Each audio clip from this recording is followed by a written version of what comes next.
امیر المؤمنین علی علیہ السلام نے فرمایا، اپنے والد کے ساتھ نیکی کرو تاکہ تمہاری اولاد تمہارے ساتھ نیکی کرے۔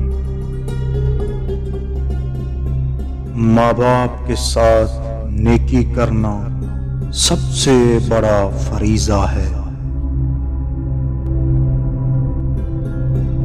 مزید فرمایا، والد کی موت کمر توڑ دیتی ہے،